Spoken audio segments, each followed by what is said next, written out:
Hello student, alternating current का lecture number 4। देखो, lecture number 3 में हमने आपको RMS value of alternating current complete करा दिया था, डेरिवेशन कराए थे, लास्ट में उसके ऊपर न्यूमेरिकल भी कराए थे थोड़े से, लेकिन कुछ न्यूमेरिकल और रह गए थे।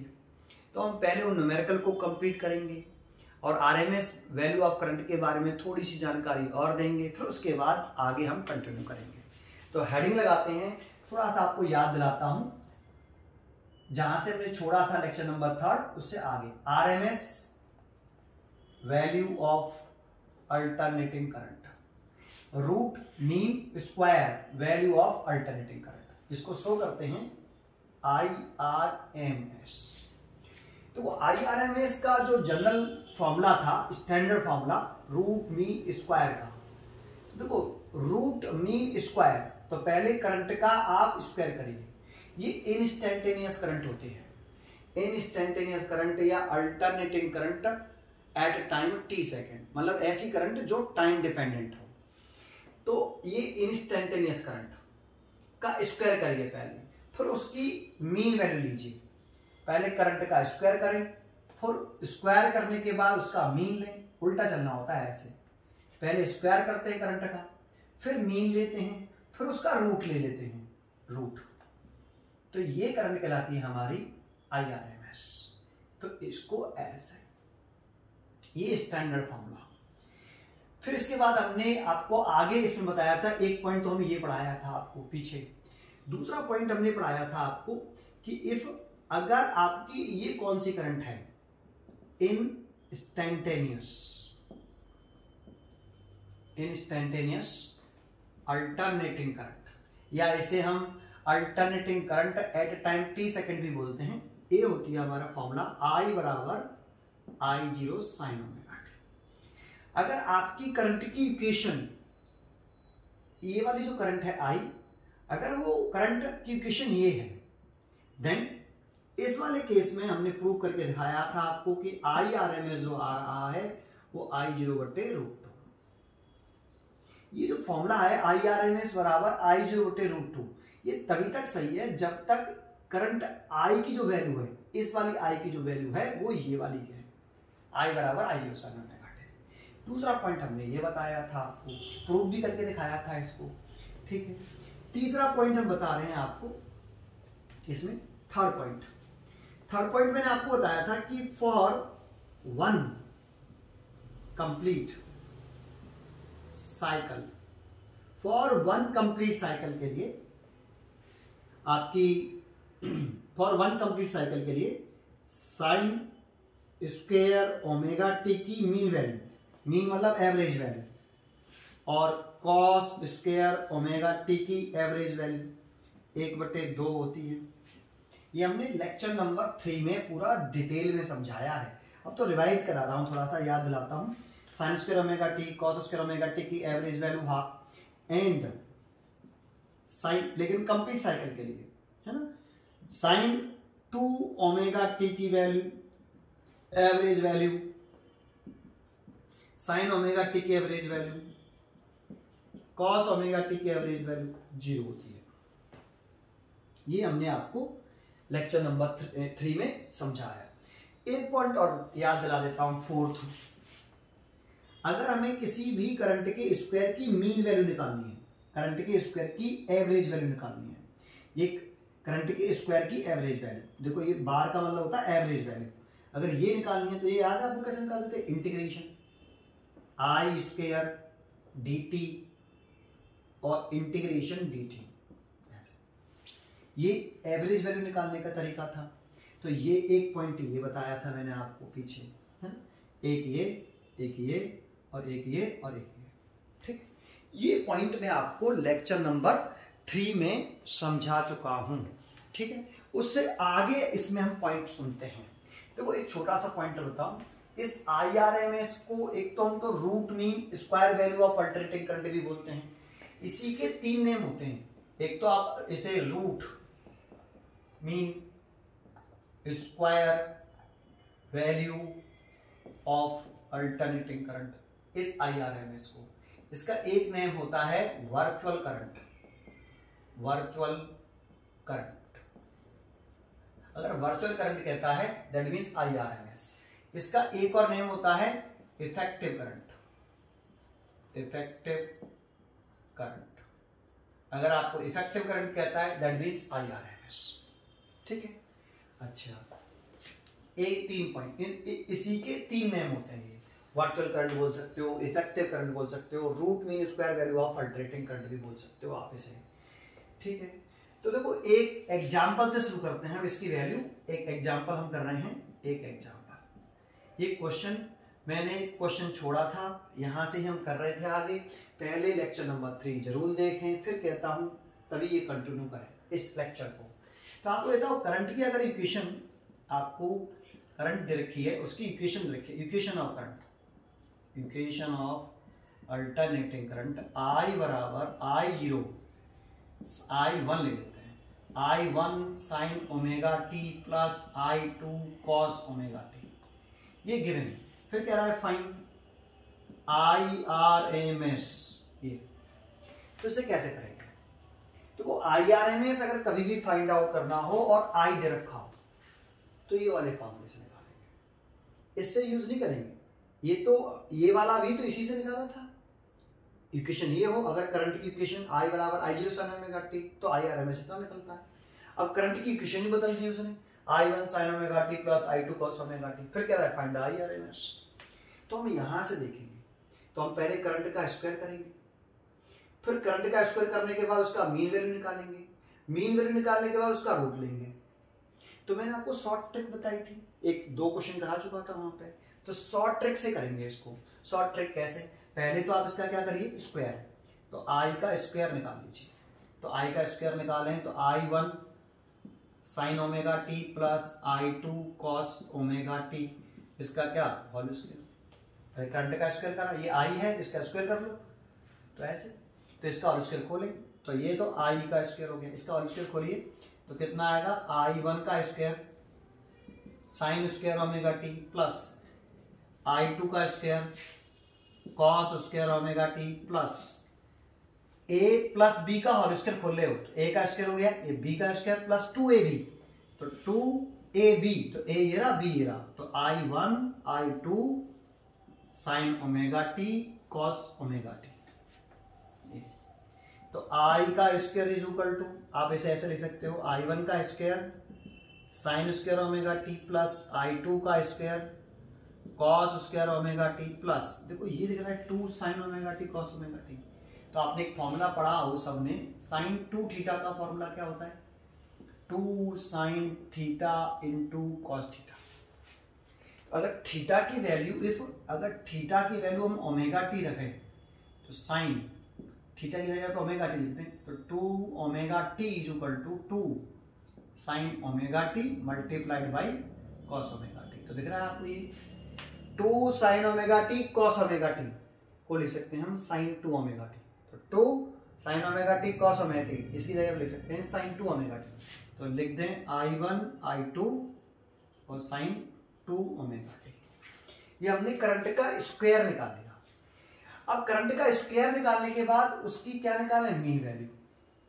तो मीन वैल्यू निकालने का एक तो तरीका ये वाला है कि आप करंट का स्क्वायर का मीन वैल्यू निकालें तो आप I स्क्वायर की वैल्यू यहां रख दें, और हमेशा जब IRMS पूछता है तो फॉर 1 कंप्लीट साइकिल तो निकालते हैं। किसने निकालते हैं, फॉर 1 कंप्लीट साइकिल के लिए, है ना। इतना बात समझ में आती है। तो आप या तो आप I स्क्वायर की मीन वैल्यू यहां से निकालिए तो बहुत बड़ा हो जाएगा, इसका इंटीग्रेशन करना पड़ेगा, फिर इसका इंटीग्रेशन करना पड़ेगा, फिर इसका इंटीग्रेशन करना पड़ेगा। तो शॉर्ट ट्रिक क्या है, आप इसकी मीन वैल्यू कैसे निकाल सकते हो, इसकी हेल्प से हमने इनकी एवरेज वैल्यू निकाल रखी है 1 कंप्लीट साइकिल के लिए। साइन स्क्वायर ओमेगा टी की एवरेज वैल्यू 1/2, ये कल करके दिखाए थे, ये कैसे आएगी 1/2। कॉस स्क्वायर ओमेगा टी की वैल्यू 1/2 कैसे आएगी, साइन 2 ओमेगा टी की एवरेज वैल्यू 0 क्यों आई, ये कल समझाया था मैंने आपको लास्ट में, बिल्कुल ठीक है। तो इसकी वैल्यू ये 0, ठीक है। तो अब ना इसके बाद इसकी क्या निकाल लीजिए आप, I स्क्वायर की एवरेज वैल्यू।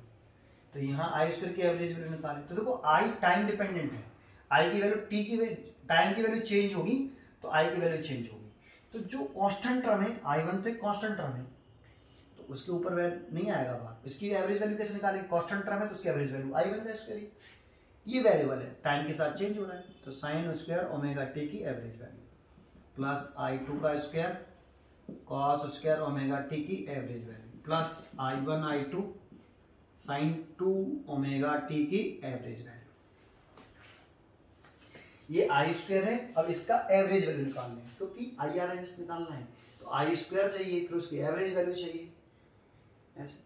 तो फॉर, फिर लिखिए for one complete cycle,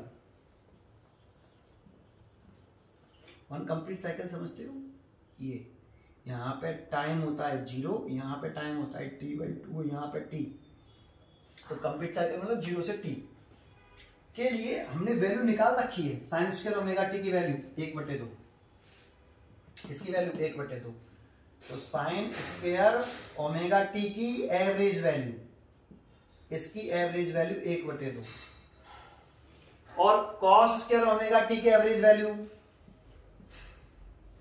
1/2, sine 2 omega t की average value, sine 2 omega t की एवरेज वैल्यू 0। और ये प्रूव करके दिखाया मैंने, समझाएं आपको कि इसका प्रूफ कैसे करते हैं, कि वैल्यू कैसे आ गई लेक्चर नंबर 3 में, यहां तक आ गया। अब ये वैल्यू यहां डाल दो तो आप आई स्क्वायर की एवरेज वैल्यू निकाल लोगे। तो आई स्क्वायर की अगर आप एवरेज वैल्यू निकालो तो देखो मैं उसको यहां करता हूं, ये नाम हटा देता हूं, तो आई स्क्वायर की जो एवरेज वैल्यू आई, तो इसकी वैल्यू 1/2 पुट कर दी तो I1 का स्क्वायर बटे 2, इसकी भी वैल्यू 1/2 तो प्लस I2 का स्क्वायर बटे 2, और इसकी एवरेज वैल्यू 0, तो इसकी वैल्यू 0, तो ये पूरा 0 हो जाएगा।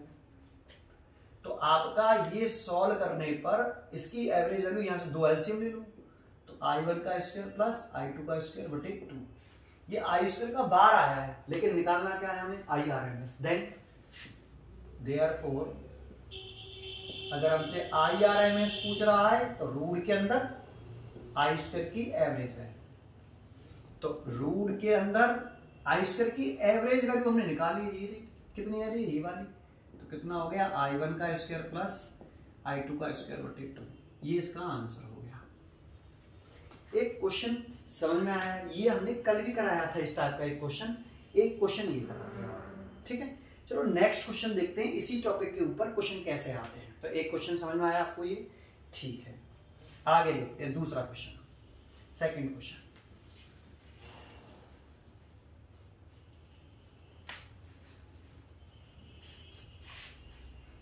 अच्छा, एक छोटा सा पॉइंट और उठाता हूं पहले, ठीक है।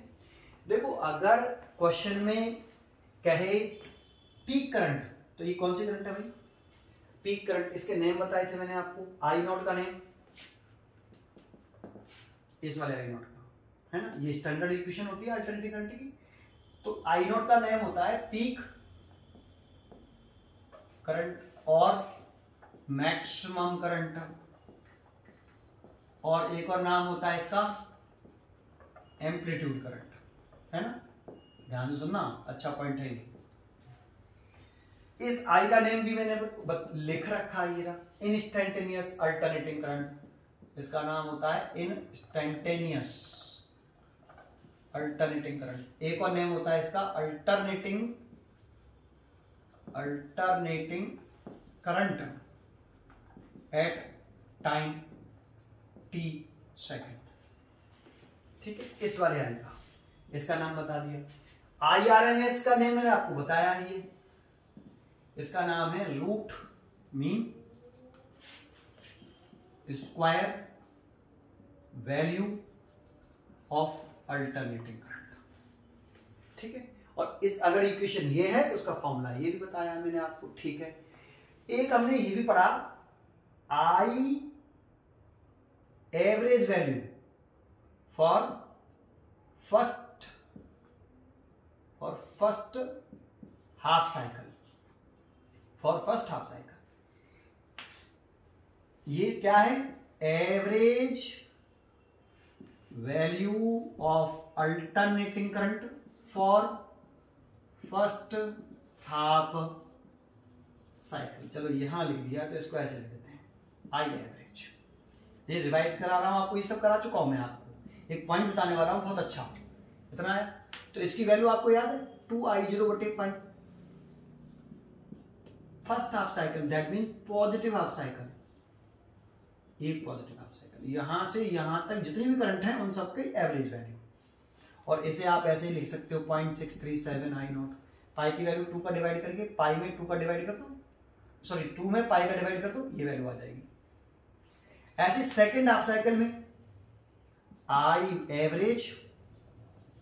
Average value of alternating current for second half cycle, negative cycle भी बोलते हैं इसे, इसमें होती है -2I0/पाई। और अगर आई एवरेज निकालें तो जीरो वैल्यू किसमें, average value of alternating current for full cycle, full cycle में जीरो आती है। ये सब पढ़ाया कि नहीं मैंने आपको, पीछे रिवीजन किया आपका, ठीक है। मैं इसमें क्या बताने वाला हूं पता है, कि अगर क्वेश्चन में कोई जानकारी नहीं दी, नाम अगर देखो उसने कहा पीक करंट है तो I0 है, मैक्सिमम करंट है तो I0 है, एम्पलीट्यूड करंट है तो I0 है ना। उसने कहा इंस्टेंटेनियस करंट है तो I है, दैट मींस ये वाली करंट I, इसको इंस्टेंटेनियस करंट बोलते हैं। उसने अगर average value of alternating current का फर्स्ट हाफ साइकिल तो ऐसे निकाल लेंगे, ये उसका फॉर्मूला है। Average value of alternating current for second half cycle का तो ये निकाल लेंगे। उसने root mean square value of alternating current कहा IRMS, लेकिन अगर कुछ नहीं कहा तो बस एक सर्किट डायग्राम दे दिया ऐसे कि भाई एक सर्किट डायग्राम है ये, और यहाँ पे ये किसका सोर्स दिख रहा है, आपको दिख रहा है ये AC सोर्स होता है, AC सोर्स, और इसने यहां पे लिख दिया कि सर्किट में 2 एम्पीयर करंट फ्लो कर रही है। अब बताया ही नहीं इस करंट का नेम क्या है, बस कह दिया कि ये सर्किट डायग्राम दे रखा है, AC सोर्स, और इसमें करंट फ्लो कर रही है 2 एम्पीयर इस सर्किट में। तो बताओ ये कौन सी करंट है, I0 है, I है, IRMS है, एवरेज वैल्यू है फर्स्ट हाफ साइकिल की, average value alternating current second half cycle की, कौन सी करंट है ये। तो जब कोई जानकारी नहीं दे और AC सोर्स हो तो कौन सी करंट होती है, समझ में आती है, IRMS। एक्चुअल में root mean square value of alternating current. इस समय जो करंट फ्लो कर रही है इसमें हमारे इस घर में, वो यही करंट है IRMS, root mean square value of alternating current. अगर आप किसी एमीटर से इसको मेजर करोगे, हॉट वायर एमीटर से मेजर करते हैं इसे, नॉर्मल एमीटर इसको मेजर नहीं कर पाता, अभी पढ़ाएंगे इसको, इसी लेक्चर में पढ़ाएंगे। तो root mean square value of alternating current अगर हॉट वायर एमीटर से आप मेजर कर रहे हो तो किसको मेजर करके देगा हमें, IRMS को। तो ये आपकी अगर कोई जानकारी नहीं है, अगर क्वेश्चन में कहता है ये पीक करंट है तो I0 है ही है, वो नेम देता है तो जो कह रहा है वही नेम है उसका। लेकिन अगर कोई जानकारी नहीं देगी, बस कह दिया करंट 2 एम्पीयर है, और सर्किट कौन सा, AC सोर्स है, AC सर्किट है, तो वो कौन सी करंट होती है, IRMS करंट। जैसे इस पर लिख देता 220 वोल्ट ऐसे, अब बताया है नहीं कि ये 220 वोल्ट पीक वोल्टेज है, एवरेज वैल्यू है फर्स्ट हाफ साइकिल की, सेकंड हाफ साइकिल की, क्या है ये 220 वोल्ट, कोई जानकारी नहीं, कोई जानकारी नहीं। तो ये क्या चीज है, ये है root VRMS 220, root mean square voltage, root mean square value of alternating voltage, VRMS 220 volt. अगर कोई जानकारी नहीं दे रखी हो तो IRMS और VRMS होते हैं भाई, वोल्टेज VRMS और करंट IRMS। और जानकारी दे रखी उसकी तो आपको बताएगा कि किसका नाम क्या है, ठीक है। ये वाला वेरी मोस्ट इंपॉर्टेंट पॉइंट, ठीक है। न्यूमेरिकल करते हैं अगला, नेम पे कॉन्सेंट्रेट करिए। तो एक क्वेश्चन लिख रहा हूं मैं आपको, पहला क्वेश्चन लिखता हूं, दूसरा क्वेश्चन लिखता हूं, सेकंड क्वेश्चन। मैंने एक क्वेश्चन लिखा, the electric mains in house are marked 220 volt 50 hertz. बताओ जब मैंने ये लेक्चर स्टार्ट किया था, दैट मींस लेक्चर नंबर 1, तो मैंने आपको बताया था डीसी करंट की फ्रीक्वेंसी कितनी होती है, 0। डायरेक्ट करंट जो होती है उसकी फ्रीक्वेंसी 0। तो यहाँ फ्रीक्वेंसी दे रखी है 50 हर्ट्ज, दैट मींस ये डीसी वोल्टेज तो है नहीं, एसी वोल्टेज है। अल्टरनेटिंग करंट की फ्रीक्वेंसी बताई थी मैंने आपको 50 हर्ट्ज होती है, लेकिन डायरेक्ट करंट की फ्रीक्वेंसी कितनी होती है, 0। तो ये डीसी वोल्टेज नहीं, दैट मींस एसी सोर्स है। अब एसी है तो कौन सा है, नाम तो बताया ही नहीं कि पीक वोल्टेज है एवरेज वैल्यू है, इंस्टेंटेनियस वोल्टेज है, नाम पता ही, तो हम इसे क्या मानेंगे भाई, VRMS, root RMS voltage, RMS value of voltage, that means VRMS कितना रखा है, 220 वोल्ट, और उस सोर्स की फ्रीक्वेंसी कितनी है, 50 हर्ट्ज। ठीक है, write down the equation for instantaneous voltage. तो देखो इंस्टेंटेनियस वोल्टेज, जैसे ये इंस्टेंटेनियस अल्टरनेटिंग करंट है, ऐसी इंस्टेंटेनियस अल्टरनेटिंग वोल्टेज क्या होगा, V बराबर V0 sin ओमेगा t। तो इसकी इक्वेशन पूछ रहा है, write down equation for instantaneous voltage. तो हम क्या लिखेंगे, तो इक्वेशन ऑफ इंस्टेंटेनियस वोल्टेज क्या होती है, V बराबर V0 sin ओमेगा t। क्या हमें V0 की वैल्यू मालूम है, तो हमें VRMS की तो वैल्यू मालूम है ना। मैंने कहा अगर इक्वेशन ये हो I बराबर I0 sin ओमेगा t, तो IRMS I0 बटे √2 होता है। अगर इक्वेशन ये हो V बराबर V0 sin ओमेगा t ना, तो ये तो VRMS की वैल्यू कितनी होगी, V0 बटे √2। तो यहां से हम V0 निकाल सकते हैं, √2 इंटू VRMS। तो √2 की वैल्यू कितनी हो गई, 1.414, और इसकी वैल्यू कितनी है, 220 वोल्ट। जब इसका ऐसे मल्टीप्लाई करते हैं तो 311 वोल्ट आता है। कितना आता है, 311। तो पीक वोल्टेज आया 311, मैक्सिमम वोल्टेज 311 है। तो इसकी वैल्यू निकाल ली, देखो हमने ओमेगा टी, इसकी वैल्यू भी निकाल सकते हैं क्योंकि फ्रीक्वेंसी की वैल्यू, एंड एंगुलर वेलोसिटी, इसको हम एंगुलर वेलोसिटी बोलते हैं ओमेगा, ये 2πf होता है, और frequency is equal to time period भी होता है 1/टाइम period, frequency is equal to 1/टाइम पीरियड। लेकिन अब फ्रीक्वेंसी गिवन है तो यहां से हम ओमेगा निकाल सकते हैं। तो 2π की वैल्यू 3.14 और f की वैल्यू 50। तो देखो ये 100 हो गया, 100 का मल्टीप्लाई इसमें करें तो 314 रेडियन पर सेकेंड इसकी यूनिट। तो यहां अगर वैल्यू पुट कर दें तो इक्वेशन ऑफ इंस्टेंटेनियस वोल्टेज की वैल्यू निकल आएगी। तो अगर हम वैल्यू पुट कर देते हैं इस जगह पर, देयरफॉर फ्रॉम इक्वेशन फर्स्ट यहां पुट करें तो V बराबर V0 की वैल्यू 311 और साइन ओमेगा की वैल्यू 314 और t। तो देखो ये इक्वेशन निकल आया किसकी, इंस्टेंटेनियस वोल्टेज की। चल मैं ये क्वेश्चन कराने का एक ही मकसद है, केवल आपको ये बताना कि अगर कोई ज्यादा नॉलेज ना हो वोल्टेज की तो कौन सा वोल्टेज मानते हैं, रूट मीन स्क्वायर वोल्टेज। ठीक है, दूसरा क्वेश्चन करते हैं। एक और क्वेश्चन लिखा, find the time required for 50 hertz alternating current to change its value from 0 to RMS value. ठीक है, तो टाइम पूछ रहा है, तो एक बात बताओ, सॉल्यूशन कर रहे हैं। Equation of alternating, equation of instantaneous कह सकते हो या अल्टरनेटिंग करंट कह सकते हो। क्या I बराबर I0 साइन ओमेगा t, ये तो होता है। तो ये तो करंट जीरो कब होगा, जब t बराबर अगर 0 पुट करते हैं तो करंट 0 तो होगा। तो व्हेन जब t 0 है देन करंट कितनी है I, तो I0 साइन t की वैल्यू 0 रख दे। तो देखो t की 0 रखेंगे तो ये पूरा 0 हो जाएगा, और साइन 0 की वैल्यू कितनी होती है 0, तो करंट कितनी है I0। तो जब टाइम 0 है तो करंट 0 है ना। अब इस करंट को हमें चेंज करना है 0 से कहां तक, RMS वैल्यू तक, तो कितना टाइम लगेगा।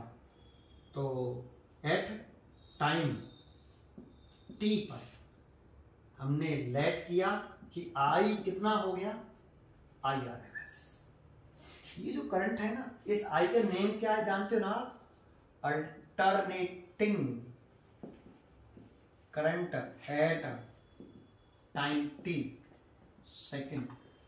तो जब टाइम t है तो ये करंट किसके बराबर है, IRMS के। तो यही तो टाइम निकालना है हमें कि करंट को 0 से RMS वैल्यू होने में, दैट मीन्स इस करंट को I को, दैट मीन्स इस वाली I को है ना। इस आई का नहीं तो बताया ये, तो इस आई को 0 से आरएमएस वैल्यू होने में कितना टाइम लगता है। तो जब इसकी वैल्यू 0 थी तो टाइम 0 था। अब लेट किया कि टाइम t, तो दैट मींस t की वैल्यू पूछ रहा है कितनी करंट करनी है इसको, 0 से आई आरएमएस ले आना है, तो आई आरएमएस के बराबर कितना टाइम लगा, तो ये पूछ रहा है। तो नाउ करें ये वाली वैल्यू यहां डाल दें, तो आई बराबर कितना, I0 साइन ओमेगा टी, आई की वैल्यू कितनी, आई आरएमएस इज इक्वल टू ये I0 और ये साइन ओमेगा टी। आई आरएमएस का फॉर्मूला क्या होता है भाई इस इक्वेशन के लिए, तो आई आरएमएस की वैल्यू होती है I0 बटे √2, क्योंकि इक्वेशन देखो ये है, तो इसकी वैल्यू इतनी, तो आप लिख सकते हो यहाँ I0 बटे √2 is equal to I0 sine omega t. तो देखो इससे कट गया ये 1/√2, 1/√2 साइन की टेबल में किसकी वैल्यू है 45 की, तो साइन 45 दैट मींस π/4। हमेशा डिग्री में नहीं लिखते, रेडियन में लिखते हैं। देखो साइन 45 डिग्री की वैल्यू होती है 1/√2, लेकिन ये 45 डिग्री को हम रेडियन में बदलेंगे तो कितना लिख सकते हैं π/180, और ये से कट गया 4 बार, तो π/4 रेडियन। तो 45 डिग्री रेडियन में π/4, तो साइन π/4 की वैल्यू है that means 45 is equal to sine omega t. तो साइन से ये साइन कट गया, तो ओमेगा टी की वैल्यू निकल के आई, ओमेगा टी की वैल्यू निकल के आई π/4। हमेशा डिग्री में मत लेना इसको, हमेशा रेडियन में। फेज हमेशा किस में निकालते हैं, इसको फेज बोलते हैं पूरे को, ये रेडियन में होना चाहिए, ओमेगा टी की वैल्यू रेडियन में, डिग्री में कभी नहीं, ठीक। लेकिन टाइम पूछा है, तो ओमेगा की वैल्यू कितनी होती है 2πf into t is equal to π/4। तो देखो इस पाई से ये पाई कट गया, तो t इज इक्वल टू निकल के आया 1/8f, 2f को नीचे ले आओ 1, और f दे रखा है 50, तो f की वैल्यू 50 रख दो, तो 1/8 इंटू 50, तो ये हो गया 400 इतने सेकेंड। आप चाहो तो इसका इसमें डिवाइड कर सकते हो, तो डिवाइड करने पर आ रहा है 2.5 10⁻³ सेकेंड, है ना। इतना टाइम लगेगा क्या होने में, करंट को जब टाइम 0 था तो करंट 0 था, t सेकंड बाद करंट की वैल्यू कितनी हो गई, इस करंट की वैल्यू कितनी हो गई IRMS के बराबर, तो 0 से IRMS होने में कितना टाइम लगा t, और t की वैल्यू मैंने निकाली 2.5 10⁻³ सेकेंड, ठीक है। समझ में आया आपको। एक और इससे अच्छा क्वेश्चन करते हैं, एक और क्वेश्चन लिखा, अभी बिल्कुल वैसे लगेगा जैसे अभी किया है, लेकिन ये क्वेश्चन में डिफरेंस है, पढ़ना। Find the time required for 50 hertz alternating current. तो देखो यहाँ पे फ्रीक्वेंसी गिवन है आपकी 50 hertz, alternating current to change its value from maximum value to RMS value. 0 से नहीं कह रहा, मैक्सिमम वैल्यू से आरएमएस वैल्यू चेंज होने में अल्टरनेटिंग करंट को कितना टाइम लगेगा, तो ये क्वेश्चन है। तो देखो हम क्या करेंगे, पहले लिखेंगे equation of alternating current, I बराबर I0 साइन ओमेगा टी। तो इस वाली करंट को, ये I है, इस करंट को मैक्सिमम वैल्यू से आरएमएस वैल्यू तक चेंज होने में कितना टाइम लगेगा। तो हम इनिशियल से शुरू करेंगे, देखो t बराबर 0 और ये t बराबर 1, मान लो t बराबर 0 अगर यहां रखते हैं तो I बराबर कितना आएगा 0, तो I बराबर 0। तो यहां ये लेट किया कि I बराबर T1 करंट पर I कितना है मैक्सिमम वैल्यू के बराबर I0। तो करंट को 0 से मैक्सिमम करंट होने में कितना टाइम लगा T1। करंट को 0 टाइम जब 0 था तो करंट 0, अगर t रहा 0 कितने तो करंट की वैल्यू 0। कितने टाइम इंटरवल में, यहां कितना टाइम पुट करें t1, ये कितना हो जिससे I की वैल्यू कितनी हो जाए I0 के बराबर, दैट मींस मैक्सिमम वैल्यू के बराबर। तो हम यहां पे कौन सा टाइम निकाल रहे हैं, करंट को 0 से मैक्सिमम करंट होने में कितना टाइम लगा t1। तो 0 से मैक्सिमम होने वाले में लगा समय निकालना है पहले, तो निकालते हैं। कैसे निकालें, तो ये वाली वैल्यू यहां रख दें, तो नाउ I बराबर I0 sine omega T, I की वैल्यू कितनी I0 साइन ओमेगा t1। तो I0 से I0 कट गया तो ये 1 हो गया। साइन ओमेगा T1 कितने की वैल्यू हो गई? साइन 90 डिग्री की साइन ओमेगा T1, लेकिन इसे रेडियन में लिखना है तो 90 डिग्री को क्या लिखते हैं? Pi by 2। तो साइन से साइन कट गया तो omega T1 is equal to pi by 2। तो यहां से अगर हम क्या निकाल लें? T1 निकाल लें तो पाई बटे, या फिर एक काम करते हैं ओमेगा की वैल्यू पुट कर देते हैं 2 pi f, omega frequency 2 pi f, T1 is equal to pi by 2 और इस पाई से ये पाई कट गया तो T1 इज इक्वल टू आ गया 1/4 है और f की वैल्यू 50 है तो 1/4 इंटू 50 दैट मीन्स 1/200 सेकेंड। लेकिन ये कौन सा टाइम निकला समझ में आया? करंट, ये 0 से T1 टाइम, ये T1 टाइम वो है जो करंट को 0 से मैक्सिमम वैल्यू तक पहुंचने में लगता है। 0 से मैक्सिमम वैल्यू तक का टाइम निकला है, लेकिन हमें निकालना कौन सा टाइम है? मैक्सिमम वैल्यू I0 से IRMS होने में कितना टाइम लगा। तो हमने अभी कौन सा टाइम निकाला समझ में आया ना। इसके बाद हम फिर क्या करें दोबारा से, तो हम कहें t बराबर 0 से T2 टाइम, t बराबर 0 रखें यहां पर तो I बराबर 0 रहेगा तो I बराबर 0, t बराबर 0 पर करंट कितना? इसमें T2 टाइम इंटरवल में, अगर T2 टाइम इंटरवल में ये वाली करंट 0 से इंक्रीज होके यहां से यहां तक कितना टाइम? T2 time. तो T2 टाइम इंटरवल में करंट, ये वाली करंट 0 से इंक्रीज होके कितनी हो गई है? IRMS के बराबर, है ना। तो ये कौन सा टाइम है समझ में आया? इस टाइम इंटरवल में, इतने टाइम इंटरवल में करंट 0 से IRMS के बराबर इंक्रीज हो गई। तो अब हम टाइम कहां से कहां तक का निकाल रहे हैं समझ में आ रहा है? करंट को 0 से IRMS के बराबर इंक्रीज होने में कितना टाइम लगा? T2। तो फिर करें I बराबर I0 sine omega T, I की वैल्यू IRMS के बराबर, I0 साइन ओमेगा, I की वैल्यू IRMS होने में कितना टाइम ले रहा है? T2, इसलिए T2। IRMS की वैल्यू कितनी? I0 बटे √2 और ये I0 ये साइन ओमेगा T2, इससे कट गया। ये कितने की वैल्यू? 45 की, तो साइन 40 पाई बाई 4 क्या लिखते हैं? Pi by 4।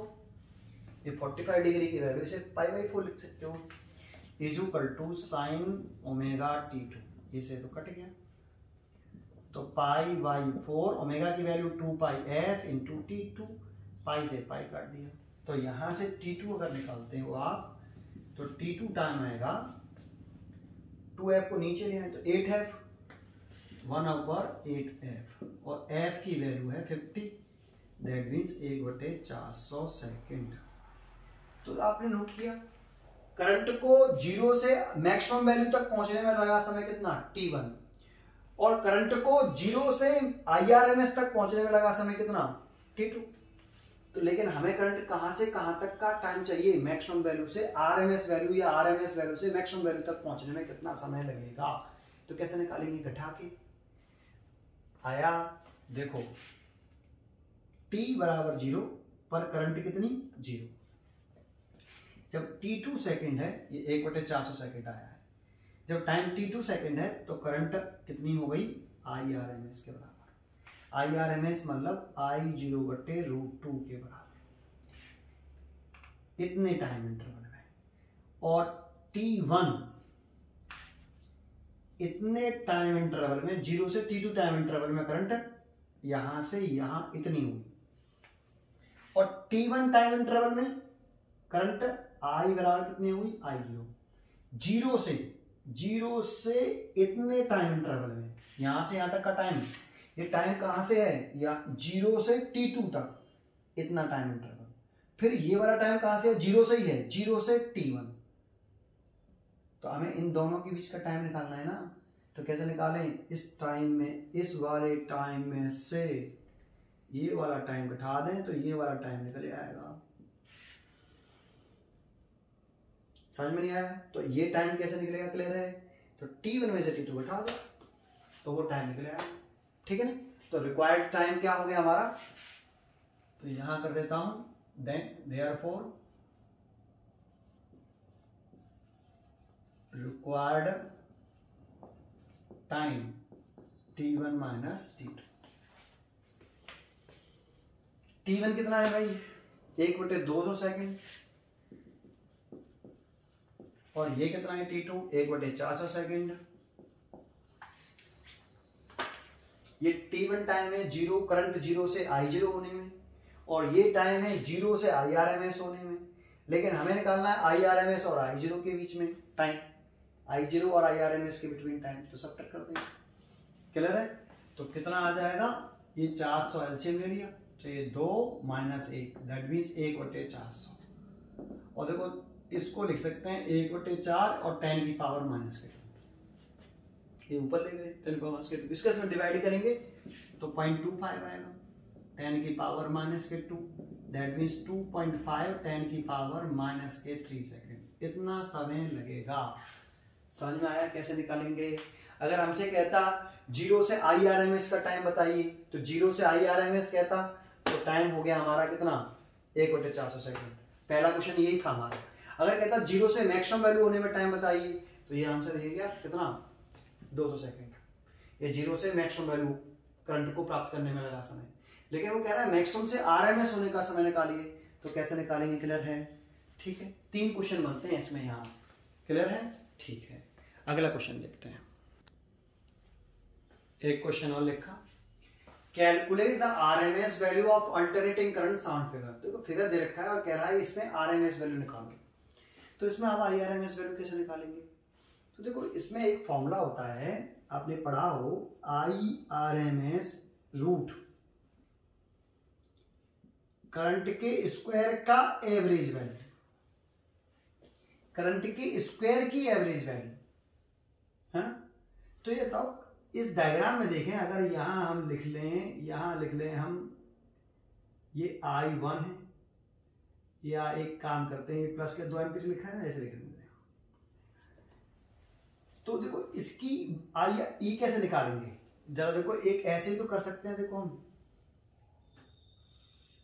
ये ग्राफ है, आपको याद हो 1 कंप्लीट साइकिल के लिए, ठीक। तो इस वाले पॉइंट पर हमने करंट मानी, जब टाइम इतना है तो करंट है I1। इस वाले पॉइंट पर करंट है I2, इस वाले पॉइंट पर करंट है I3। ऐसे ही इसमें बहुत सारे करंट होंगे, ऐसे एक कंप्लीट साइकिल में। तो ये लास्ट है IN, ठीक है। तो हमें किसका एवरेज वैल्यू निकालना है? स्क्वायर की एवरेज वैल्यू। तो हम एवरेज वैल्यू स्क्वायर की निकालने हैं, तो कैसे निकालेंगे? I1 का स्क्वायर प्लस I2 का स्क्वायर प्लस I3 का स्क्वायर एंड डेट डैश IN का स्क्वायर डिवाइडेड बाई कितना n। ऐसे तो निकालते हैं एवरेज वैल्यू। भाई अगर हमें 2 वैल्यू दे रखी हैं, एक A और एक B, इसके एवरेज वैल्यू निकालो, तो केवल इसकी एवरेज वैल्यू निकालनी है, तो A plus B divided by 2। इसके स्क्वायर की एवरेज वैल्यू निकालो, इन दोनों के स्क्वायर की एवरेज वैल्यू, तो A square plus B square by 2। तो ऐसे ही हमें यहाँ पर कितनी करंट है, ये यहां से यहां तक कैपिटल T टाइम में I1 I2 I3 डेट बहुत सारी करंट है IN तक, है ना, एक कंप्लीट साइकिल में। अब इनके करंट के स्क्वायर की एवरेज वैल्यू निकालनी है, तो I1 का स्क्वायर प्लस I2 का स्क्वायर प्लस I3 का स्क्वायर डेट डैश IN का स्क्वायर डिवाइडेड बाई n। तो ये तो I स्क्वायर की एवरेज वैल्यू निकली, लेकिन हमें चाहिए IRMS।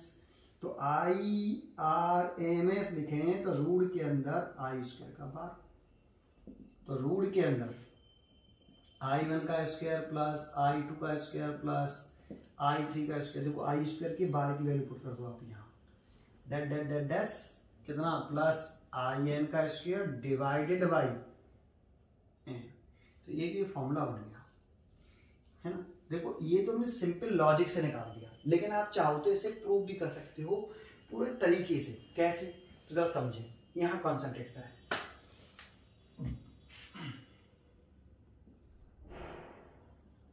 ये टाइम इंटरवल है T और ये करंट, और ये हमारा इसका ग्राफ। यहां पे कितना टाइम इंटरवल है T। तो बताओ इसमें यहां पे कुछ करंट होगी, तो मैंने मान ली कितनी I1। ऐसे इसमें बहुत सारी करंट होंगी, यहाँ पे भी करंट होगी, तो यहाँ पे मैंने लेट कर ली I2। जब ये करंट, ये देखो ये अल्टरनेटिंग करंट इंक्रीज हो रही है, मतलब यहाँ से यहाँ तक ये करंट बढ़ रही मैक्सिमम, फिर घट के 0, फिर इंक्रीज हो रही है दूसरी साइकिल में 50। तो ये करंट यहाँ पे बहुत सारी करंट की वैल्यू है, वेरिएबल हो रही है करंट, अल्टरनेटिंग करंट क्या हो रही है, चेंज हो रही है कंटिन्यूअसली विद टाइम, है ना। तो एक बार बताओ, जब ये करंट किस में फ्लो करेगी, किसी रजिस्टर में फ्लो करेगी तो हीट प्रोड्यूस होगी। जब किसी वायर में जिसका रेजिस्टेंस एस है, आर है, उसमें जब ये करंट फ्लो करेगी तो हीट प्रोड्यूस होगी। तो हमने यहां से यहां तक की करंट को कितने पार्ट में डिवाइड कर लिया, एन पार्ट में डिवाइड कर लिया है, I1, I2, I3, IN, capital T time period था, है ना। तो अब इसके जब करंट कितनी फ्लो करी I1, तो कितनी हीट एनर्जी प्रोड्यूस हुई, तो DH1 कितनी, I1 का स्क्वायर RDT, ठीक है। जब ये करंट I1 थी तो टाइम इंटरवल था dt। मैंने इस टाइम इंटरवल 0 से t टाइम इंटरवल को, 0 से t टाइम इंटरवल को छोटे छोटे पार्ट में डिवाइड कर लिया है। कितने पार्ट में, dt dt dt, ऐसे पार्ट में डिवाइड कर लिया। कितने पार्ट में डिवाइड किया है, तो यहां से यहां तक करंट को कितने पार्ट में डिवाइड किया है, n पार्ट में। तो टाइम इंटरवल को भी 0 से t टाइम इंटरवल को मैंने dt dt dt time interval में n पार्ट में डिवाइड कर लिया, n पार्ट में। तो बताओ n इंटू डी टी किसके बराबर होगा, कैपिटल टी के, होगा या नहीं होगा, होगा। तो जब टाइम इंटरवल dt था तो कितना करंट था I1, तो कितनी हीट प्रोड्यूस हुई, I1 का स्क्वायर RDT। फिर अगर ये वाला पार्ट देखें इसका DH2, तो I2 का स्क्वायर RDT। अगले नेक्स्ट dt टाइम इंटरवल में ये वाली करंट फ्लो करी I2, और I2 करंट फ्लो करी उसी रजिस्टर में, तो कितनी हीट प्रोड्यूस हुई, DH2, है ना। हीट एनर्जी का फॉर्मूला पढ़ा है ना, H बराबर I स्क्वायर RT, ये हीट एनर्जी का फॉर्मूला होता है। फिर अगर अगली करंट देखें ऐसे, ये I3, तो कितनी हीट एनर्जी प्रोड्यूस हुई, DH3, I3 का स्क्वायर RDT। ऐसे ही करते चले जाएं, DHN कितनी हीट एनर्जी प्रोड्यूस हुई, तो कितनी होगी, IN का स्क्वायर RDT होगी। इन सबको ऐड कर ले कि कितनी टोटल हीट एनर्जी प्रोड्यूस हुई इन सभी करंटों के एलिमेंट के एक साइकिल में, सबको ऐड कर ले। तो टोटल हीट एनर्जी H बराबर, सबको ऐड कर लिया, DH1 DH2 DH3 DH, सब H के बराबर, heat total heat energy H add कर। तो I1 देखो इसमें RDT RDT RDT RDT सब में से कॉमन आ जाएगा, तो क्या लिख सकते हैं, I1 का स्क्वायर प्लस I2 का स्क्वायर प्लस I3 का square and dash plus IN का स्क्वायर, और लिख सकते हैं RDT, ठीक है। अब अगर आप यहां से देखें तो इस dt की जगह पर कितना लिख सकते हैं हम, T/N, है ना। एक कंप्लीट साइकिल तो कर रहे हैं, तो dt इक्वल टू कितना लिख सकते हैं, T/N। तो dt की जगह पे आप T/N लिख दो, तो I1 का स्क्वायर प्लस I2 का स्क्वायर प्लस I3 का स्क्वायर डैश प्लस IN का स्क्वायर, और ये RDT की जगह पे लिख दिया मैंने T/N, ठीक है। अच्छा, अब जानते हो ये जो H है, ये H की जगह पे हम लिख लेंगे IRMS का स्क्वायर RT। भाई हीट एनर्जी कितना फॉर्मूला होता है, I स्क्वायर RT, यही तो होता है, RT सॉरी कैपिटल T। एक कंप्लीट साइकिल में, एक कंप्लीट साइकिल में कितना टाइम है यहां से यहां तक, कैपिटल T तो है। समझ में आपको यहां से यहां तक टोटल कितनी करंट है, IRMS का स्क्वायर RT इक्वल टू, लिखें तो I1 का स्क्वायर प्लस I2 का स्क्वायर प्लस I3 का square and dash plus IN का स्क्वायर, और ये RT डिवाइडेड बाई N, ऐसे, है ना। भाई I की जगह पे मैंने IRMS करंट ले ली, root mean square alternative current, और R और T कैपिटल T क्यों लिखा समझ में आया, एक कंप्लीट साइकिल में ये सब पूरा कहां से कहां तक का था, एक कंप्लीट साइकिल का था ना, सबको ऐड करने के बाद हीट कहां से कहां तक आई है, 0 से कैपिटल टी तक। तो देखो इस आर टी से ये वाला आर टी कट गया, तो यहां से आई आर एम एस की वैल्यू निकालें, आई आर एम एस। तो देखो ये स्क्वायर है, तो आई आर एम एस की वैल्यू निकालेंगे तो स्क्वायर हटा के यहां लगा लेंगे, तो I R M S equal to आ जाएगा आई वन का स्क्वायर प्लस आई टू का स्क्वायर प्लस आई थ्री का स्क्वायर प्लस आई एन का square divided by N. R T से तो आर टी कट गया, है ना। अब बच्चों को एक कंफ्यूजन रहता है इसमें, बच्चों को कंफ्यूजन क्या रहता है कि सर h बराबर आपने ये h की जो वैल्यू है ये आई आर एम एस का स्क्वायर इंटू आर टी क्यों लिखा, h is equal to I R M S का स्क्वायर इंटू आर टी क्यों लिखा, ये h यहां से यहां तक ये जो करंट में आपने ये वाली करंट क्यों ली, आई आर एम एस। तो देखो इसका भी जवाब देते हैं आपको पहले, है ना, ये बात समझ में तो आई पहले आपको, ठीक है। इसका जवाब समझते हैं, पहले ये फॉर्मूला समझ में आया था आपको, ड्राइव ये डेरिवेशन किया मैंने आई आर एम एस की, ये फॉर्मूला कैसे बनाया, ठीक है, कैसे बनाया है, ठीक है। तो एक बार बताओ, ये वाली जो करंट का जो ग्राफ है, ये वाली करंट का ग्राफ, वो करंट कौन सी होती है, equation of alternating current I बराबर आई जीरो साइन ओमेगा टी होती है, इसी करंट का तो ग्राफ है ये, मैंने कहा हाँ। अब ये बताओ ये करंट तो टाइम के साथ क्या हो रही है, कंटिन्यूअसली चेंज हो रही है, टाइम चेंज तो करंट चेंज। तो हीट एनर्जी कैसे निकाले, कौन सी करंट रखें यहां, अगर ये वाले करंट लेते हैं तो करंट निकाल ले, पहले डी एच, डी एच बराबर स्मॉल करंट निकाल रहे हैं डी एच, ये वाली करंट ले लेते हैं हम, तो आई स्क्वायर आर और कितने टाइम इंटरवल में, जब डी एच लिख रहे हैं तो कितने टाइम इंटरवल में, डी टी टाइम इंटरवल। भाई स्मॉल करंट लिख रहे हैं ना, स्मॉल हीट लिख रहे हैं, तो स्मॉल हीट में कितना टाइम इंटरवल लेंगे, small time interval D T, और आई की वैल्यू आप यहां पुट कर दें, तो आई जीरो का square sine square omega T R D T, ये तो आया डी एच। इतना समझ में आया पहले आपको, ये तो डी एच आया। अच्छा अब याद करो, अगर हम इसका इंटीग्रेशन करें बोथ साइड ऐसे, तो इसका इंटीग्रेशन तो कितना हो गया भाई h, कितने टाइम इंटरवल तक ये हीट एनर्जी निकालनी है, 0 से t टाइम इंटरवल, किसके रेस्पेक्ट में डिवीजन हो रहा है, टाइम के रेस्पेक्ट में, तो 0 से कैपिटल T टाइम इंटरवल में कितनी हीट एनर्जी प्रोड्यूस हुई तो वो निकाल लें। तो यहाँ 0 से कैपिटल T, तो कांस्टेंट टर्म बाहर निकाल लो, तो कांस्टेंट टर्म है आई जीरो का स्क्वायर और r, है आई जीरो का स्क्वायर और r कांस्टेंट टर्म हो गया, और अंदर रह गया आपका साइन स्क्वायर ओमेगा टी, ये तो हो गया। देखो एक काम करते हैं छोटा सा, हम इसमें वैल्यू पुट नहीं कर रहे हैं, वैल्यू नहीं पुट कर रहे हैं, अब जरा ध्यान दो, इंटीग्रेशन कर रहे हैं पहले, दोबारा से कर रहे हैं, यहाँ पे इंटीग्रेशन कर दो, ये तो h हो गया, और कहाँ से कहाँ तक कर रहे हैं, 0 से t, तो h इज इक्वल टू, इसमें से बाहर क्या आ गया, केवल r स्क्वायर, है ना, या वैल्यू पुट करनी पड़ेगी, 0 से t, i की वैल्यू पुट कर देते हैं, आई जीरो का square sine square omega T R D T, ये तो आया 0 से t, ठीक है, चलो ये ठीक है।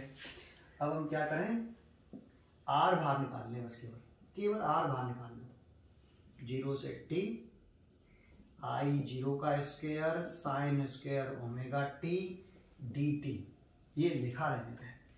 एक काम करें अब इसमें, क्या करें, यहाँ t का मल्टीप्लाई करें, ध्यान से सुनना, यहाँ t का मल्टीप्लाई करें और यहाँ t का डिवाइड कर दें, क्या ऐसा कर सकते हैं, कर सकते हैं, तो कर दिया, ठीक है, ये वाली समझ में आई, ठीक है। अब मेरे को ये बताओ, h इज इक्वल टू, ये तो आर टी, क्या इसको मैं ऐसे लिख सकता हूं, 0 से t आई स्क्वायर डी टी और 0 से t डी टी, ऐसे लिख सकता हूं क्या, इतने टर्म को देख के बताओ मेरे को। इस आई जीरो साइन ओमेगा टी, आई जीरो साइन ओमेगा टी की जगह पे मैंने दोबारा से कितना पुट कर दिया है, आई, तो आई का स्क्वायर हो गया, डी टी है ये, 0 से t है ये, 0 से t है ये। समझ में आया? अरे आया कि नहीं आया? और ये t लिख रहा है तो 0 से t डी टी, इतना ही तो है। और इसको क्या लिख सकते हैं भाई, इसको, इस पूरी वैल्यू को तो याद करो, ये वैल्यू आपको क्या दिखाई दे रही है, मेरे को दिखाई दे रही है ये आर टी आई जी का स्क्वायर का एवरेज वैल्यू, आई स्क्वायर का एवरेज वैल्यू है कि नहीं। और ये आई स्क्वायर की एवरेज वैल्यू है कि नहीं, ये वाली देखो, देखो अच्छी तरह से देखो इस वाली वैल्यू को, ये आई स्क्वायर का एवरेज वैल्यू आया सर, आ गया। तो अब बताओ IRMS की वैल्यू मैंने आपको क्या बताई थी, IRMS की वैल्यू होती है रूट के अंदर आई स्क्वायर की एवरेज वैल्यू। ऐसे तो अगर दोनों साइड का स्क्वायर कर दें तो IRMS का स्क्वायर आई स्क्वायर की एवरेज वैल्यू के बराबर होगा क्या नहीं। तो आई स्क्वायर की एवरेज वैल्यू को किसके बराबर लिख सकते हैं, IRMS का स्क्वायर। तो देखो आप इसकी जगह पे लिख सकते हो IRMS का स्क्वायर, IRMS का स्क्वायर RT, ये आ गया H। कुछ समझ में आया? तो मैंने ये क्या बताया आपको समझ में आया? मैं ये बताने की कोशिश कर रहा हूं कि सर आपने इस H की वैल्यू, मैंने इस H की वैल्यू कितनी पुट कर दी थी, ये पुट कर दी थी IRMS का स्क्वायर RT। तो आपने इस H की वैल्यू IRMS का स्क्वायर ही क्यों रखा? तो देखो अगर हम इक्वेशन ऑफ अल्टरनेटिंग करंट लेते हैं और DH निकालते हैं DT टाइम इंटरवल में, और ये वाली करंट लिखते हैं, ये वाली I बराबर आई नुकसान ओमेगा टी, भाई ये वाला अगर आप इसी करंट का तो है तो ये लिख दिया, और इसे सॉल्व करते ले आते हैं तो हीट एनर्जी की जो वैल्यू निकल के आती है H की वैल्यू, वो IRMS का स्क्वायर इनटू RT के बराबर आती है। मैंने तो करंट की इक्वेशन ये लिखी थी और इसको मैंने सॉल्व करते चला गया तो H की जो वैल्यू आई वो IRMS का स्क्वायर इनटू RT के बराबर आ रही है। इसीलिए इस H की वैल्यू मैंने कितनी पुट कर दी, समझ में आया ये, और जब सॉल्व किया तो IRMS ये आ गया। क्लियर है? खुद थोड़ा सा ध्यान दिया, ठीक है, ये वाली बात समझ में आई आपको? थोड़ा सा ये टिपिकल टाइप का है पर समझ में अगर थोड़ा सा कॉन्सेंट्रेट करोगे तो समझ में आ जाएगा। अब क्वेश्चन करते हैं। तो देखो मैंने ये क्या किया है पता है, मैंने ये वाला फॉर्मूला कैसे आया ये समझाया है आपको, प्रूव करके दिखाया ये वाला फॉर्मूला। वैसे इसकी जरूरत नहीं पड़ती, सिलेबस में है ही नहीं, केवल ये न्यूमेरिकल करने के लिए न्यूमेरिकल आ जाता है। तो ये वाला क्वेश्चन क्या था वो लिखते हैं। क्वेश्चन ये दे रखा था आपको, देखो ऐसे ये टाइम लिख रखा था और ये करंट, और ऐसे बना रखा था भाई उसने, यहाँ प्लस के 2 एम्पियर, यहाँ माइनस के 2 एम्पियर, और ये डायग्राम दे रखा था, कह रहा था calculate the RMS value of alternating current sound figure. तो इसमें टाइम नहीं दे रखा। सबसे बड़ी प्रॉब्लम है कि यहाँ पे कितना टाइम है, यहाँ पे कितना टाइम है, यहाँ पे कितना टाइम है, टाइम के बारे में जानकारी नहीं है ना, कोई टाइम के बारे में जानकारी नहीं है। तो टाइम के बारे में जानकारी नहीं तो IRMS कैसे निकालेंगे, IRMS ये रूल के अंदर ये वाला फॉर्मूला लगा लेंगे। तो इसमें कितनी वैल्यू है, 1, 2 और 3 वैल्यू है। तो I1 का स्क्वायर प्लस I2 का स्क्वायर प्लस I3 का स्क्वायर डिवाइडेड बाई 3, ये वाला फॉर्मूला लगाया। तो रूट के अंदर I1 की वैल्यू प्लस के 2 तो 2 का स्क्वायर, I2 की वैल्यू माइनस के 2 तो माइनस के 2 का होल स्क्वायर, I3 की वैल्यू फिर प्लस के 2, I1 I2 I3 तो फिर प्लस के 2 और नीचे 3। यहाँ टाइम गिवन नहीं है, टी लिख दिया लेकिन गिवन है नहीं।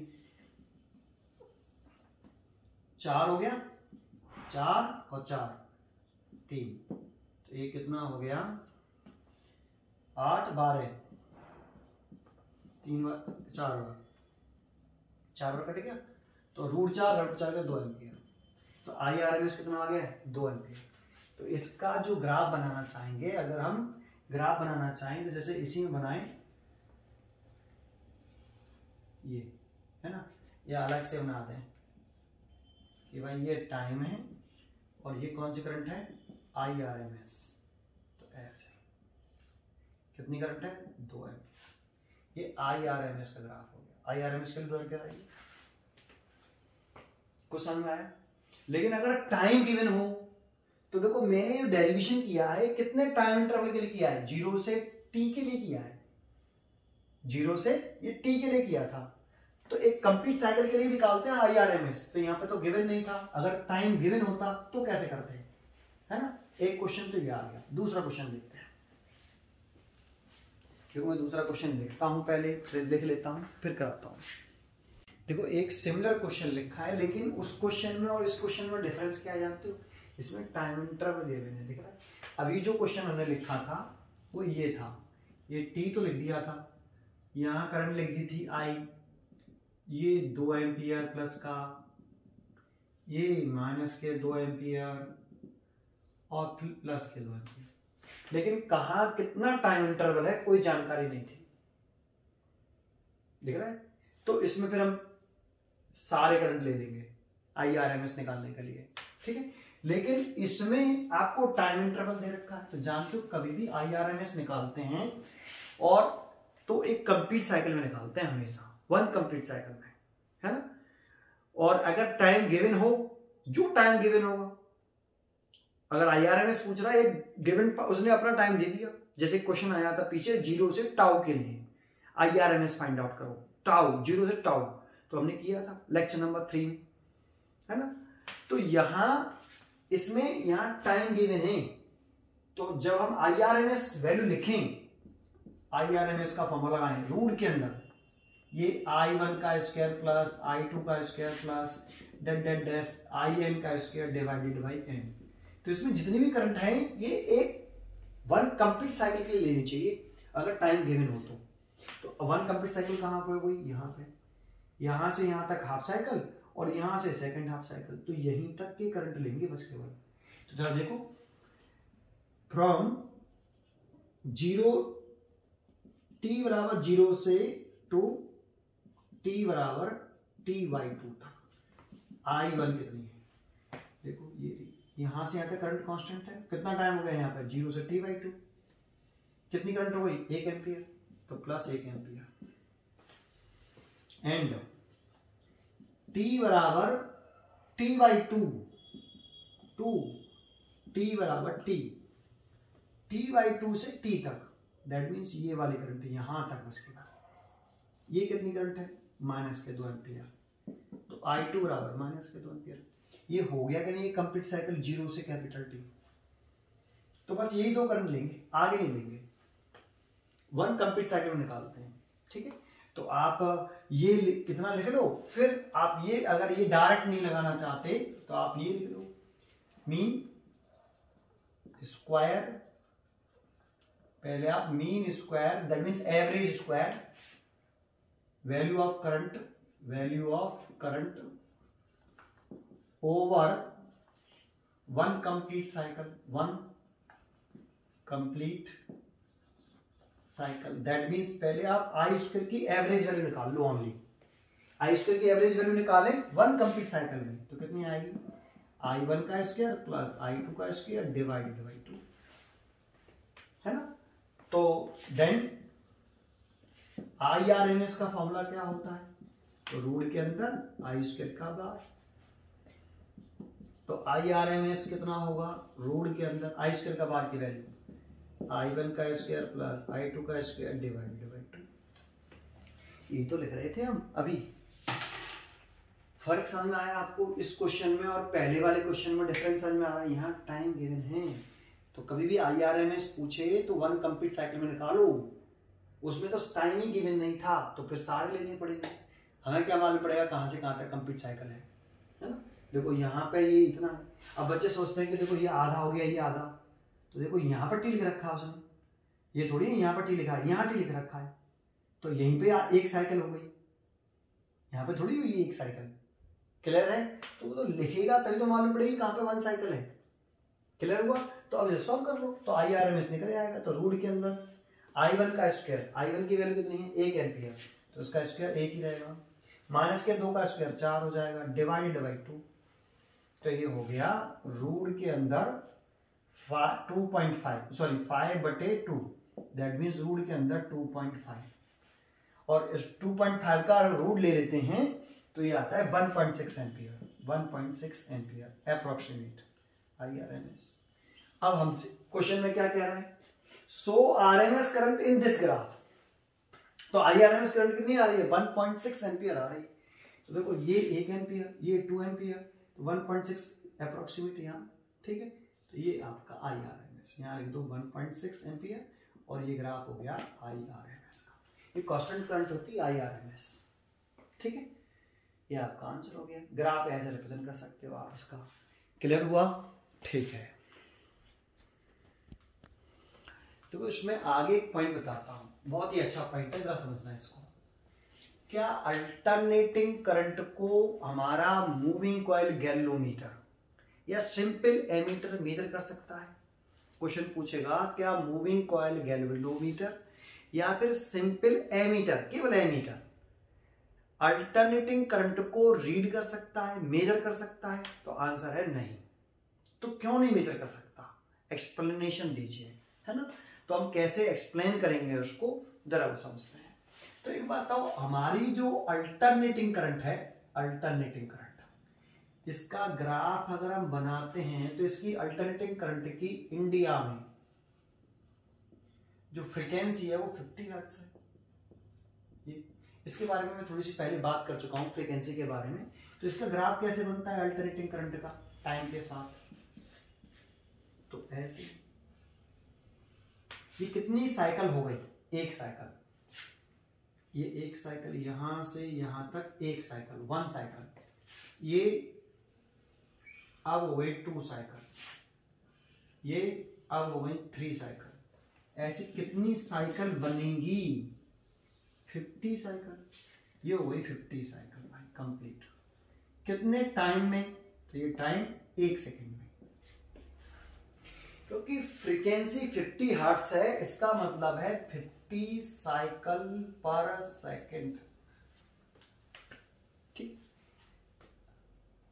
अल्टरनेटिंग करंट की फ्रीक्वेंसी 50 हर्ट्ज है, इसका मतलब है 1 सेकेंड में कितनी साइकिल, 50 साइकिल। तो ये अल्टरनेटिंग करंट में इसकी फ्रीक्वेंसी 50 हर्ट्ज।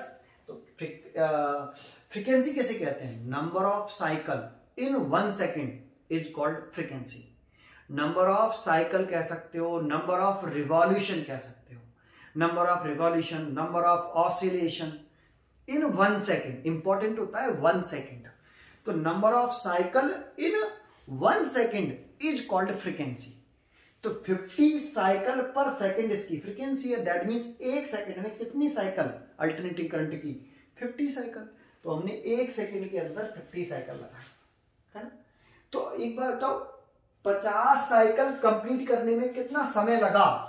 50 साइकिल कंप्लीट करने में लगा 1 सेकेंड। तो 1 साइकिल करंट कंप्लीट करने में कितना time? 1/50 second. That means 0.02 second. तो 1 साइकिल कंप्लीट करने में समय लगता है 0.02 सेकेंड। तो यहां पे जो समय आएगा ये 0.02 सेकेंड। वैसे यहाँ पे टाइम कितना होता है, t। आपको मालूम हो एक कंप्लीट साइकिल में यहाँ पे कितना टाइम होता है, t/2। तो t की वैल्यू कितनी आ रही है, 0.02 सेकेंड। आप चाहो तो इसको कैसे निकाल सकते थे, सीधे सीधे फ्रीक्वेंसी इज इक्वल टू 1/टाइम पीरियड। तो t is equal to 1/f। तो 1/50, 50 का इसमें डिवाइड करो तो 0.02 सेकेंड। तो t is equal to 0.02 second. तो यहाँ पे यहाँ तक कितना टाइम होगा, यहाँ से यहाँ तक का। ये कहाँ से कहाँ तक का, यहाँ पे 0, तो यहाँ से यहाँ तक का टाइम 0.02 सेकेंड। तो यहाँ से यहाँ तक टाइम 0.01 सेकेंड। तो ये बताओ हमारी जो अल्टरनेटिंग करंट है वो कितने टाइम बाद अपनी करंट की डायरेक्शन चेंज करती है। तो यहां पे अगर देखें तो यहां से यहां तक करंट की डायरेक्शन कैसी है, सेम। और यहां आके करंट की डायरेक्शन क्या हो गई, चेंज। तो कितने सेकंड बाद उसने डायरेक्शन चेंज करी, 0.01 सेकंड बाद। तो अल्टरनेटिंग करंट एवरी कितने सेकंड बाद अपनी डायरेक्शन चेंज करेगी। यहां से यहां तक से डायरेक्शन रिवर्स हो गई, फिर डायरेक्शन चेंज हो गई, है ना।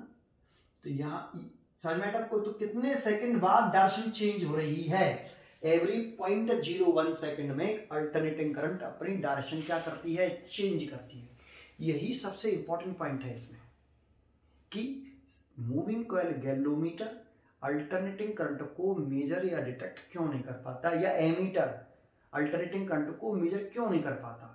उसका जवाब है ये जो मैं बोल रहा हूं कि अल्टरनेटिंग करंट अपनी डायरेक्शन कितने टाइम इंटरवल बाद चेंज करती रहती है। तो एवरी 0.01 सेकेंड में अल्टरनेटिंग करंट यहां से यहां तक 0.01, यहां से यहां तक 0.01, यहां से यहां तक 0.01, यहां से यहां तक 0.01 आ रहा है। तो एवरी 0.01 सेकेंड बाद अल्टरनेटिंग करंट अपनी डायरेक्शन चेंज करेगी। तो ये बताओ, ये अल्टरनेटिंग करंट बहुत तेजी से अपनी डायरेक्शन चेंज कर रही है या धीमे धीमे? तो बहुत तेजी से। कितने सेकंड में डायरेक्शन चेंज कर लेती है? 0.01 सेकंड। तो सोचो कितना छोटा टाइम इंटरवल है। 1 सेकंड की तो मालूम नहीं पड़ती 1 सेकंड कब हो गया। तो 1 सेकंड का ये कौन सा पार्ट है? 100वां। 1 सेकंड को तुम कितने इक्वल पार्ट में डिवाइड कर लो, 0.01 0.01 0.01 करके 100वां। तो ये 0.01 100वां पार्ट है 1 सेकंड का। तो एवरी 0.01 सेकंड में अल्टरनेटिंग करंट अपनी डायरेक्शन क्या कर रही है? चेंज कर रही है। तो बहुत तेजी से कर रही है, धीरे से कर रही है? बहुत तेजी से, है ना। अब जो हमारा मूविंग कॉइल गैल्वेनोमीटर है उसी से तो हम एमीटर बनाते हैं। मूविंग कॉइल गैल्वेनोमीटर को ही तो हम मॉडिफाइड करके क्या बना लेते हैं? एमीटर। तो मूविंग कॉइल गैल्वेनोमीटर कह दो या फिर एमीटर कह दो। ये किस प्रिंसिपल पर बेस्ड होता है? मैग्नेटिक इफेक्ट ऑफ करंट के प्रिंसिपल पर।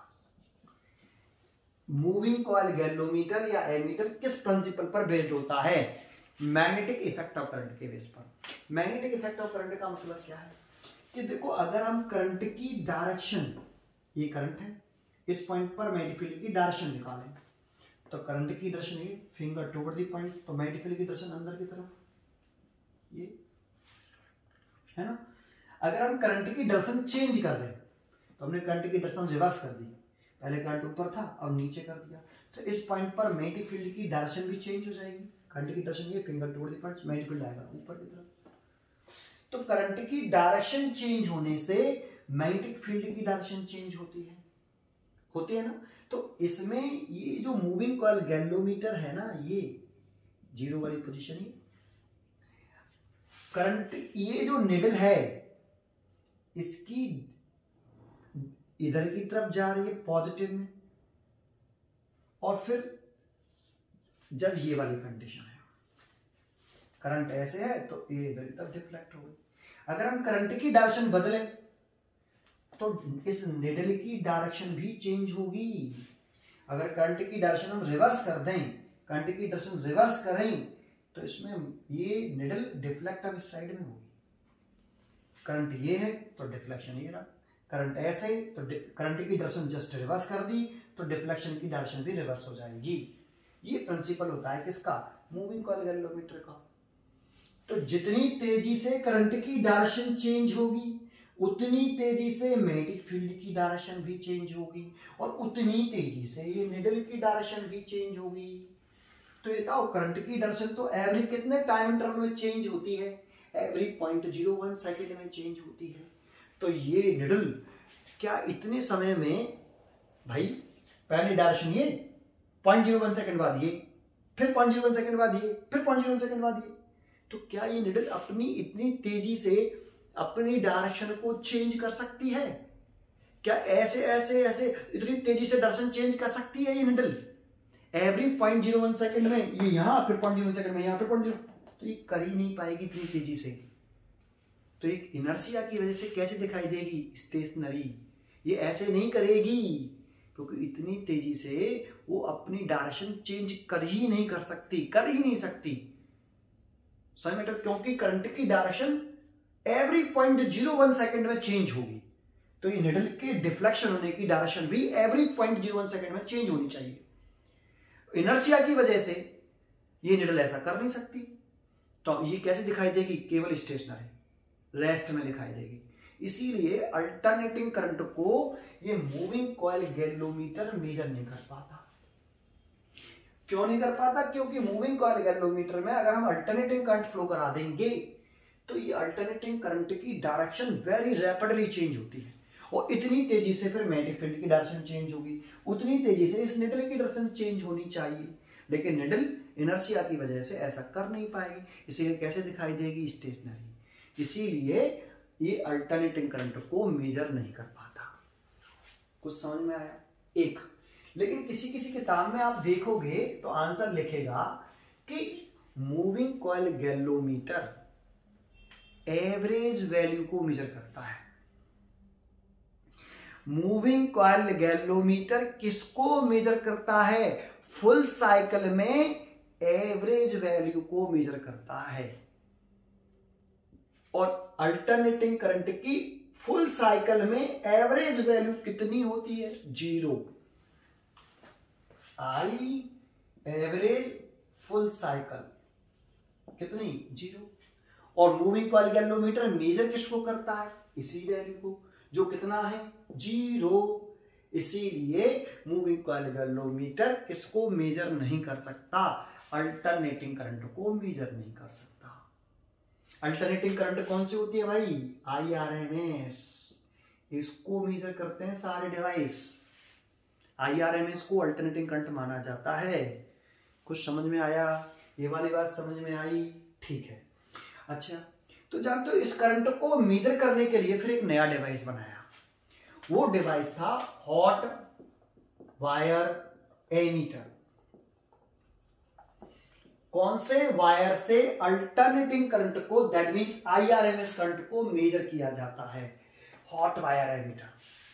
सर इससे कैसे मेजर हो जाएगा? तो ये बताओ, हमने ये डिवाइस जब बनाया होगा तो हमने क्या सोच के बनाया होगा ये डिवाइस हॉट वायर एमीटर? तो ये बताओ, ये वाला मूविंग कॉइल गैल्वेनोमीटर या एमीटर अल्टरनेटिंग करंट को मेजर नहीं कर पाया, उसका कॉज क्या था? तो उसका कॉज था अल्टरनेटिंग करंट की डायरेक्शन का रैपिडली चेंज होना, बहुत तेजी से चेंज होना।